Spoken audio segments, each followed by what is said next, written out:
Grâce aux écomatériaux, on sait désormais qu'il vaut mieux être sur la paille qu'entouré de briques. Je me rends à Taverne, dans le Var, chez Caroline. Je suis consultante donc en habitat écologique et j'accompagne et je fais du conseil sur l'approche globale sur un habitat, que ce soit en construction neuve comme en rénovation.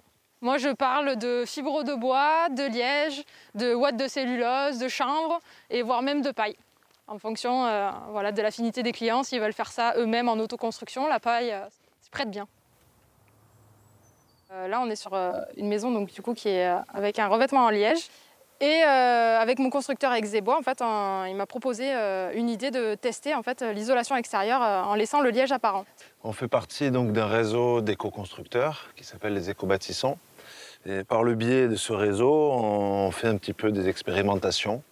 Parce qu'aujourd'hui, sur des ouvrages bois, des maisons bois, on est obligé de mettre un isolant thermique, qu'il soit en liège ou en bois, pour faire un support d'enduit, pour avoir un aspect fini enduit. Et l'inconvénient de cet enduit, c'est qu'il empêche la respiration d'un complexe de murs. Émile, il y a des perspectives pour une filière liège dans la région? On a la chance en PACA d'avoir du chêne liège en quantité. Et on travaille aujourd'hui avec une structure qui s'appelle Permabitat et qui développe un lancement potentiel de cette filière, donc du liège local, soit en vrac, soit en plaque comme ceci. Donc on va s'inspirer de ce qui existe déjà chez nos voisins portugais pour essayer de le recréer version PACA.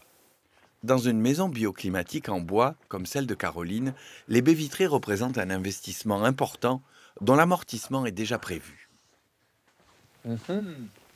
Les plus gros postes en fait, de dépenses dans une maison, c'est le chauffage et l'eau chaude sanitaire.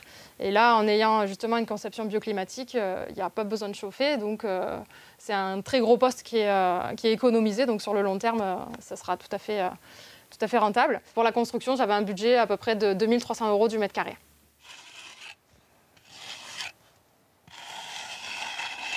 Donc là, on est chez Sylvain Apostolo qui est en train de réaliser son projet de maison en bois, isolé avec de la paille. Et tous ces matériaux viennent de ces terres.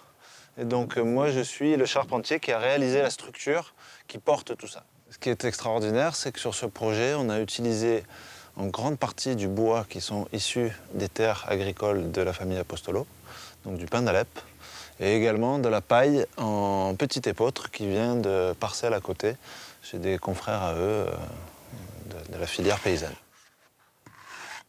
Ça fait partie de l'autoconstruction. Donc en fait, la paille sert d'isolation et on fait un enduit à la chaux à l'extérieur pour le protéger des intempéries. Et en même temps, l'intérêt de la chaux, c'est que ça laisse respirer le mur. Avec la terre à l'intérieur, donc on a un mur qu'on appelle perspirant, c'est-à-dire que l'humidité peut traverser le mur. Et donc l'intérêt, voilà, c'est d'avoir des murs respirants. Et la chaux a tout son intérêt de ce point de vue-là. Moi, j'ai fait une formation qui est la formation ProPaille, qui est une formation à destination des professionnels sur la mise en œuvre de la paille et les règles pro. Et on a fait un chantier participatif qui passe par un site qui s'appelle Twiza, qui permet à la fois d'assurer les maîtres d'ouvrage et les participants d'un point de vue assurantiel, assurance de chantier, si jamais il y a des accidents, et qui permet aussi de créer un réseau pour mettre en face des gens qui veulent participer à des chantiers et des gens qui cherchent des personnes pour leur chantier personnel, quoi. Une démarche autant économique qu'écologique, la maison de Sylvain atteint 2 000 € du mètre carré.